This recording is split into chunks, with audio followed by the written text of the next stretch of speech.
Para mitra sadaya mangga urang lajengkeun deui dongeng judulna Si Gombrang para mitra. Sabada namatkeun bagian kahiji, ayeuna urang teraskeun bagian kadua. Atuh Mang Jaya ngaturkeun nuhun mugi-mugi dongeng-dongeng nu kasangakeun ti Mang Jaya official biasa nyugemakeun etang-etang hiburan pangbeberah mana. Mangga para mitra sadaya atuh dongeng nu judulna Si Gombrang karangan Dede Rukmana dina bagian kadua urang lajengkeun wilujeng ngadangkeun.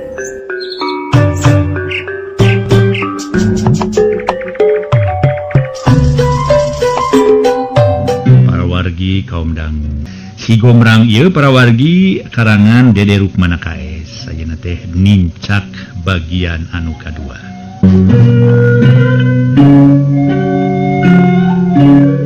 Para wargi kaum dangu, kaayaan di luar estu sepi jempling ukur dipapaesan ku sora cihcir anu disada peuting harita. Caturkeun peuting harita di hiji imah nu gede tur weweg. Di jero rohangan tembong saurang jalma pangawakan jangkung gede. Atuh para mitra, jangkung gede simbar dada, beungeut bergud bantes pisan disebut dengkot kahot. Memang disebut dedengkot ari sabab di lembur eta mah moal aya nu teu wawuh ka saurang jelema nu katelah Ki Jaladri. Ari Ki Jaladri teh sabener mah dulur keneh jeung Ki Arnasan teh deukeut dulurna teh. Lamun panca kaki, Aki Arnasan ka Ki Jaladri teh boga sifat anak nyaeta sebut alo teh. Jadi hubungan antara Ki Jaladri jeung Ki Dempak teh kapi adi. Antara kolot Ki Dempak jeung kolot Ki Jaladri memang adi lanceuk. Nganya eta kolot Ki Jaladri geus taya di kieuna teu pisan boga nanaon sabab hirupna ukur ngalajur nafsu ngumar amarah, sedengkeun kolot Ki Dempak nyata Ki Arnasan estuning loba kabogana. Nya dumasar eta Ki Jaladri menta warisan ka Ki Arnasan. Ku Ki Arnasan tuluy dibere najan bari satengah kapaksa da puguh lain hawakna ngawaris sabab ukur kaseput sifat alo. Ki Jaladri sanggeus dibere lahan ku Ki Arnasan tuluy dijual ka Ki Dempak. Duitna dipake ngadu nepi ka ledisna. Kajadian saterusna Ki Jaladri menta deui lahan ka Ki Dempak. Tapi ku Ki Dempak teu dibikeun da geus jadi milikna sokomo geus dijadikeun tempat moro. Antukna Ki Jaladri nafsu terus rebutan jiwa jeung Ki Dempak nepi ka Ki Dempak binasa. Sedangkeun mangsa harita kaayaan anak Ki Dempak masih kene orok atuh pon nya kitu kene Ki Arnasan teu bisa majar kumaha. Ngabandungan nu jadi anak mandi getih ukur bati ngajerit tina hate. Sedangkeun pamajikan Ki Dempak kapaksa kudu daek jadi pamajikan Ki Jaladri nya akhirna teu bisa majar kumaha. Boh Ki Arnasan boh pamajikan Ki Dempak kapaksa nurut ka Ki Jaladri. Jadi panca kaki nao para mitra indungna Si Gombrang teh pamajikan Ki Jaladri ngan dijieun nu sabaraha kitu. Ieu mah kalakuan Ki Jaladri we nu teu eucereug kitu para wargi, jelema nu ngalajur nafsu ngumara-mara. Kumaha akibatna jalman model kieu para wargi hiji tang jiwaktos tangtos aya balitunganana. Dina kaayaan peuting nu sepi jempling tembong Ki Jaladri nu keur diuk bari ngabandungan caritaan budakna nu katelah randu teh. Samalah kadenge Ki Jaladri kada tumanya ka si Ranu. Ranu, da bener sia eleh jajaten ku ngaran Si Gombrang? Cek Ki Jaladri netep seukeut ka si Ranu. Bener bah, malah mun tade di bongohan mah, kuring mah kasoran bah, nyaeta teh licik, leun kuring ditewak di bongohan. Keun ku di bongohan teu matak nyeri eta we, meninangtang ka abah sagala jiga nu heueuh we. Cek si Ranu. Mimiti nyieun pitapak ka Ki Jaladri sangkan kaluar nafsu jeung amarahna budal. Memang kitu gambaranana. Si Ranu harita ngadoni kanu jadi bapana. Nyebutkeun yen cenah Si Gombrang teh anu buktosna ayeuna digamarkeun disebutkeun Si Gombrang make nangtang ka bapana nu katelah Ki Jaladri. Kumaha hal ieu akibatna ka Ki Jaladri? Pikeun Ki Jaladri anu memang percaya kanu jadi anak. Hatu harita ge ngagugu kasing sakur kana carita anu jadi anak. Percaya sagemblengna kana caritaan anu jadi anak anu ngadoni. Langsung we tuluy nyarita. Baik. Dedengian Si Gombrang wani nangtang kalodaya. Kurang ajar sia. sakalian dipodaran jeung si Arnasana paduli kolot. Bongan tuh bisa ngawarahkan jadi incu. Leuh mun bincuan bener. Pila kadari incu timu ti jarian. Si badul sia. Cek Ki Jaladri nu memang teu nyahoeun mun si Gombrang teh anak teges Ki Dempak. Atuh berarti anak tere manehna.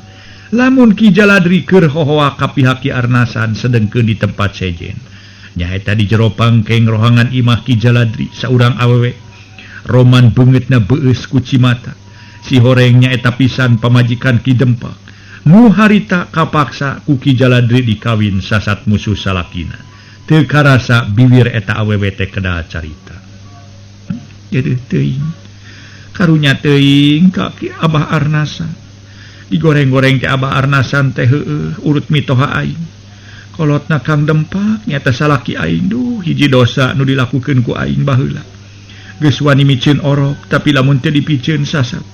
Orok nu teu tuah teu dosa rek dipateni ku Ki Jaladri. Dedeh teuing Kang Karta. Hidup gubragna ka alam. Heueuh ka alam rame teh ukur marengan kapaitan. Pait alahmadnan Batrawali nganajan hate aing raheut kiwari. Tumuwuh rasa syukur jeung bagja ari sabab cenah orok anu sasat. Beunang kandung aing kiwari dirawatan ku aki tegesna. Didoakeun ku Emma Kasep. Si horeng ngaranna mah Karta teh. Nganti nyahoeun atuh para wargi sadaya ku Ki Arnasan mah dilani sejen alias si Gombrang. Cek Nyimas Romlah bari terus nungkupan beungeut teu kuat nahan engka sedihna. Di sejen tempat kadenge Ki Jaladri kedalisan. Ranu, sia montong cicingeun euy. Di kiwari geura ulik aji pangarti ilmu aji kadijayaan. Geura alaka bisa tikeur budak malah manar andika jadi jago mulai tandingna deui. Gaganti Abah. Kudu aya gaganti Abah teh. Ulah cicingeun geura ulik pangarti teangan ilmu. Ilmu kadugalan, ilmu silat, ilmu nanahaun pokona penting. Atuh bangsa muhat-muhit kasiluman selemin kudu ku urang di teangan ilmu. Lantaran dina muhit eta urang bakal namahan kadijayaan.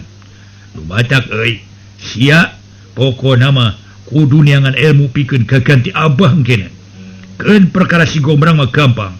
Poe isuk urang warah sakalian urang podaran ditinas jeung asi akida jeung aki-akina tuman. Manehna pokona mah ya sia pokona mah sia geura reureuh ayeuna. Cing ari geura sare. Apa? Cek si Ranu terus cengkat muru ka pangkengna. Hate si Ranu bungah guligah. Ari sabab harita kahadeul hatena baris dibalas kuno jadi bapana. Kocapkeun isukna para mitra kaum dangu. Panon poe mencar ti wetan di papa gurecetna sora manuk. Memang kaayaan panon poe mah para mitra.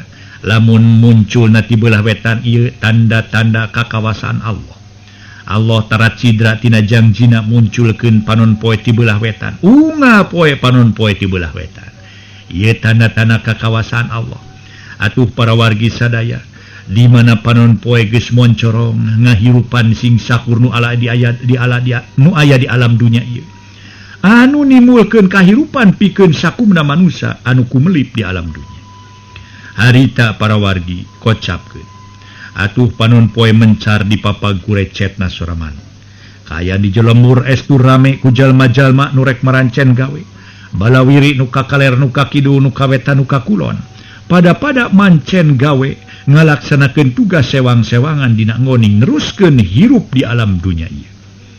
Lantaran memang tujuan manusia neangan kahirupan, geura pek aranya neangan kahirupan di alam dunya. Marangana jeung raongna sora hayam nu kongkorongok, harita ti jero wangunan imah aya nu kaluar di sidik-sidik Ki Jaladri pisan nu boga maksud rek ngajorag ka tempatna Ki Arnasan. Sakabeh urang lembur estuni ngarasa gigis, miris, ku lelewa Ki Jaladri anu memang jelema sahao kadua gaplok. Atuh lain baik kitu, dina ngoningkeun nafsuna Ki Jaladri make kolu maehan batur.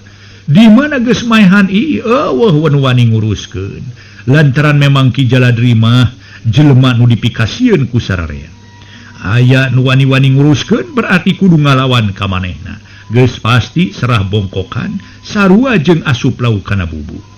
samalah saurang jelema urang dinya menima manapan tumanya ka Ki Jaladri. Aduh, bade angkat ka mana su? Cenah eta jelema nu katelah Ki Jabur atawa Ki Jabur ngadenge pananya anu sopan Ki Jaladri lain bunga. Malah sabalikna morongos ka Ki Jabur nurutkeun pamikir Ki Jaladri. Ki Jabur geus wani cucunga bari nulak cangkeng jeung haok polotot sigarek bijil hamatana. Haok Ki Jaladri nafsu jeung ngambek. Naon sia? Geus poho deui. Kumaha carana nanya ka si Jaladri? Aduh, nakedah kumaha su? Ki Jabur kerung semu kaget. Coba sia. Kalahkan nanya ke dagu sia kumaha carana yang ngarupan kegede deuleu. Sia kudu nyaho saha nu pangjeguna di lemur. Jeung pangjagona di lemur. Lintang ti aing deuleu. Geus moal aya nu ngameuan, heh. Moal diambeun deuleu ku aing. Kusabab kitu sia kudu daku. Andika kudu daku hareupeun aing. Kumaha Ardi? Cek Ki Jaladri. Ari urang lemur barang ngadenge aya ribut isuk-isuk kene gentak muru. Tapi nya kitu barang jol ge sakabehna tayan wani ngucap kusabab sakabehna geus nyaho saha ari Ki Jaladri. Para mitra sadaya. Ki Jaladri barang mireungeuh jual jalma. Tuluy ngabagi meneteup geus kitu pok nyentak. Rek naon sia datang ka dieu, ha? Rek sosoro kojor. Nyingga sia, mun dayang bodar ku aing geuleuh. Hayo nyingga. Wani-wani datang sosoro kojor dibanting sa ku aing. Geus teu bisa majar kumaha deui da puguh tayan wani ka Ki Jaladri. Akhirna sakabeh baralik deui ka jabati Ki Jabur nu terus cicing sabab dicarek ku Ki Jaladri. Jabur. Jalma sakeupeun jeung bajuna. Ayeuna peta jeung karep anjeun kumaha? Narik nurut ka dewe? Kudu deku malikan ucap nu tadi atawa sia yang disiksa? Dibanting ku leungeun aing nu beber ya. Cek Ki Jaladri bari leungeunna geus ngancam ka Ki Jabur harita teh. Duh, namun heuras jeung peureus caritaan teh Ki Jaladri. Pangrasa kaula mah asa teu mempar tina ugeran jeung aturan. Kula tumanya mah wajar we sarua jeung watur. Ari kudu daku jeung nyemah mah lain zaman kerajaan atuh. Jeung lain zaman tai kotok di lebuan ayeuna mah. Prawe biasa-biasa teu umum kawas zaman feodal we. Tema Ki Jabur.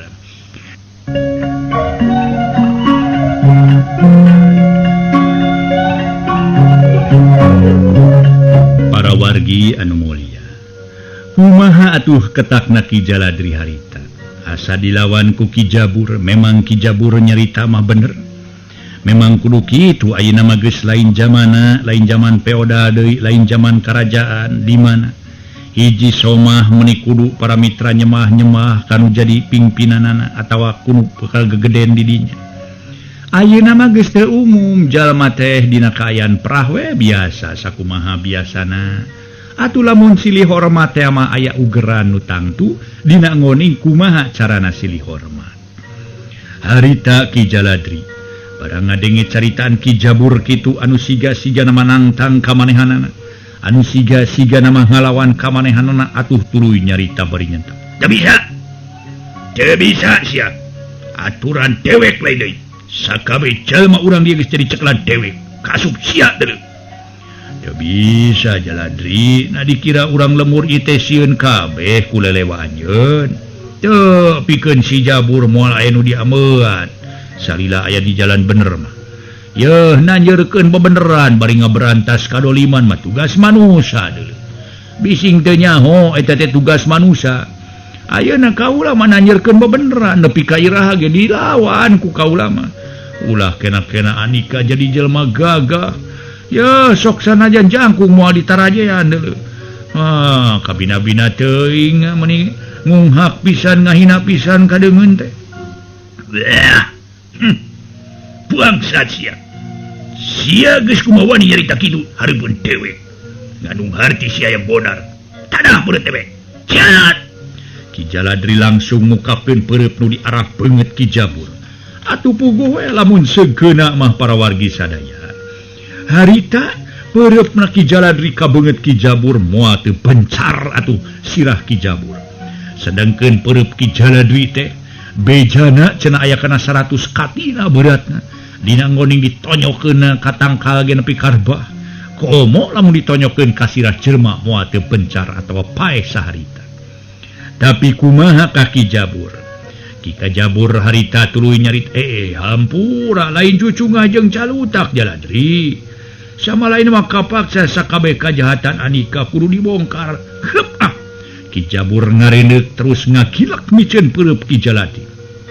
Wah, alak-alak cuman taka tetela sia geus jadi musuh dewek Jabur. Awas teu.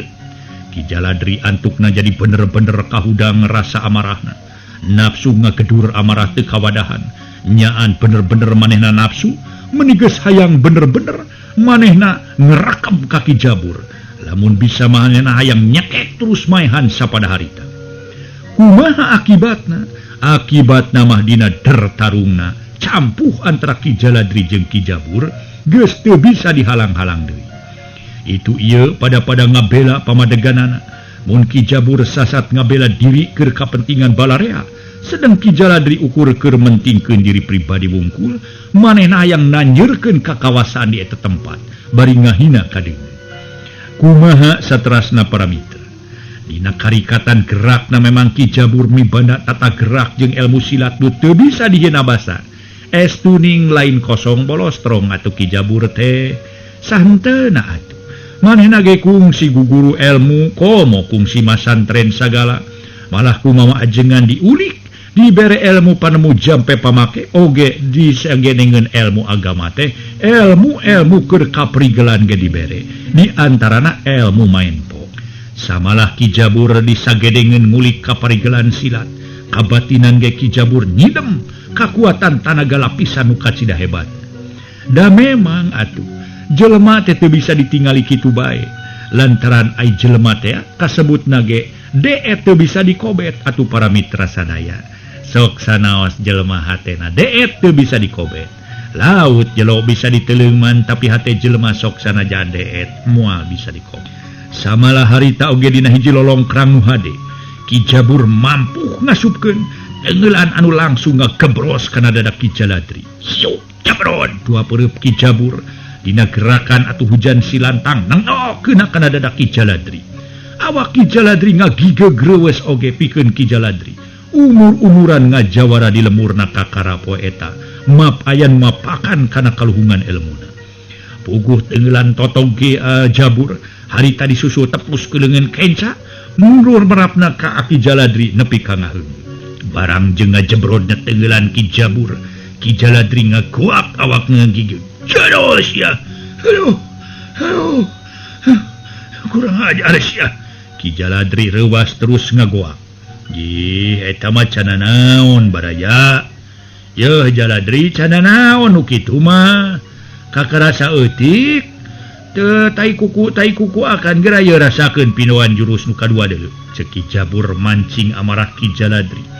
Tumerapna Ki Jaladri memang nafsu, luar biasa nafsuna. Lir ibarat harita teh seuneu nu keur ngabela-bela di banjur ku bensin, atuh tuluy ngagedean nguntab-nguntab. Wah, montong sombong si setan. Camak hitung-hitung dewek mere omer pikeun Andika malah dek jadi patalukan. Ulah waka seuri sia deuleu. Ulah waka seuri kena-kena aing bisa ditunggu ku sia. Hahaha. Teu karasa hitung-hitung dipencetan nu kitu mah. Sok sia maju. Najis deuleu. Kaula kudu jadi patalukan Andika jeung dewek kudu maju mah. Nyamun ngajakna dina jalan bener mah teu nanaon. Dewek jadi patalukan sia oge, tapi gini jalan bener. Ai kitu mah. Andika ngalakukeun pagawean teu ecreug. Saeuting dewek kudu jadi patalukan. Jelema mah prah we di alam dunya masing-masing hirupna satata dina sagala-galana. Eueuh nu luhung, eueuh naon kajaba pingpinan jeung bawahan ge aya aturanana anu kudu dipake. Lain ieu mah sangeunahna dewek we kalakuan teh. Kaluar tina ugeran teu puguh teh sangeuk dewek jadi patalukan sia mah. Tapi kula ku sabab kalakuan kisila mengpar tina aturannya wayahna. Batan kaula kudu jadi patalukan lang kala leuwih hade, maneh kudu jadi patalukan dewek deuleu. Setan sia rasakeun je. Ki Jaladri terus sematak ilmu batin sedang Ki Jabur ge sarua dirina waspada da saha atuh ai Ki Jaladri. Dua jawara geus sarengse harita teh arek tarung ancur-ancuran pikeun ngadu jajaten. Para mitra rengse teh ngaluarkeun ilmu kitu. Rengse masang kuda-kuda maksudna.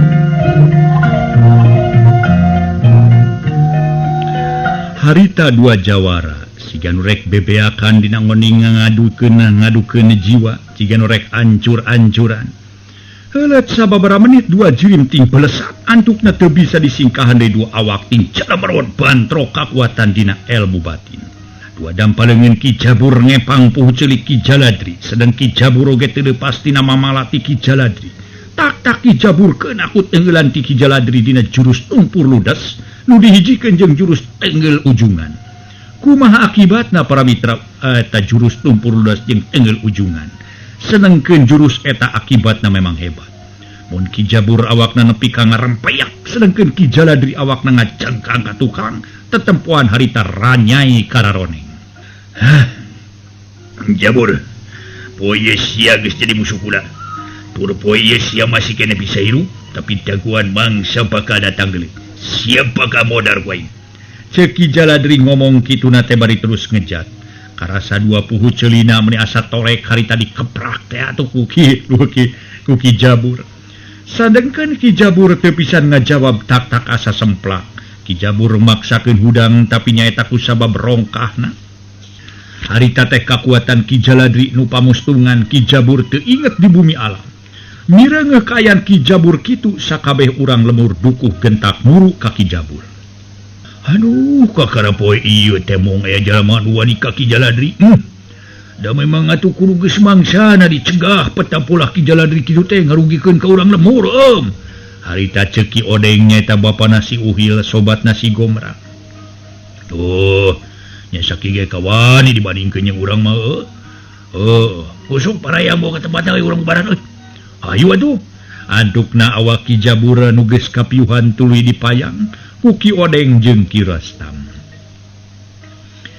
Keur waktu harita Ki Odeng jeung Ki Rastam manggul awak Ki Jabur. Tibe hareup aya saurang jalma lalaki nuju ka jajalaneun anu keur disorang ku Ki Odeng. Si horeng eta jalma lalaki sidik pisan, lain nulian tapi si Gomrang. Mang Odeng, saha anu dipanggul teh Mang? Jeung kunaon bet dipanggul deui?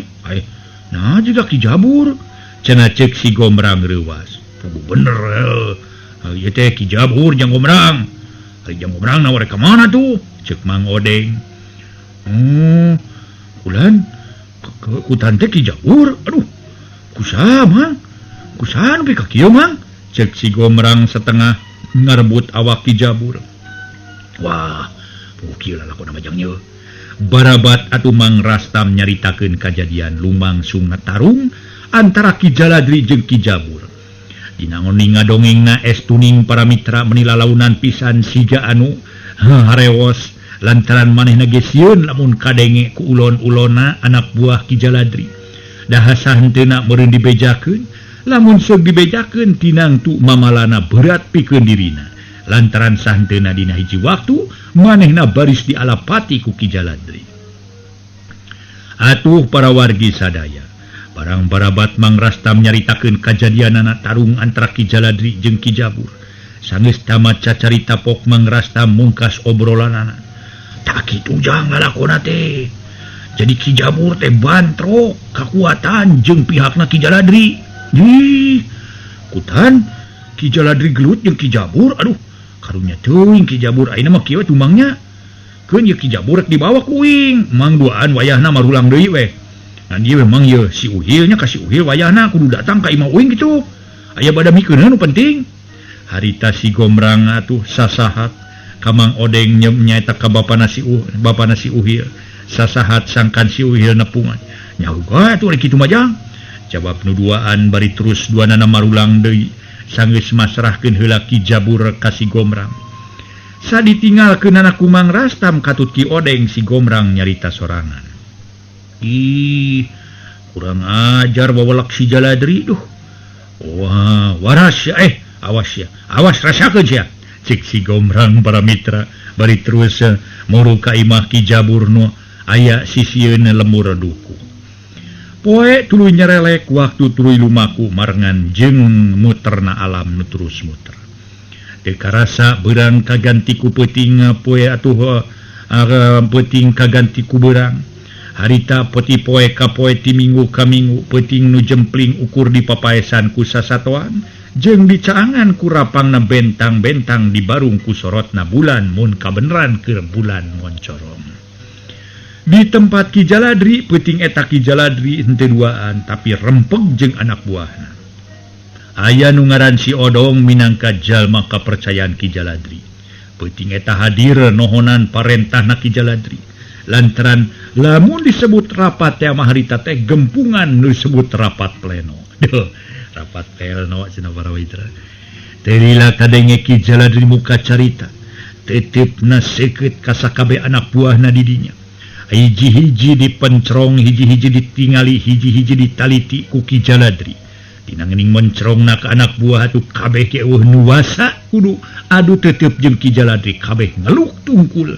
Anu harita memang Ki Jaladri penting cenah rek nyarita hiji masalah anu aya patula patalina jeung urusan dirina jeung anak buah.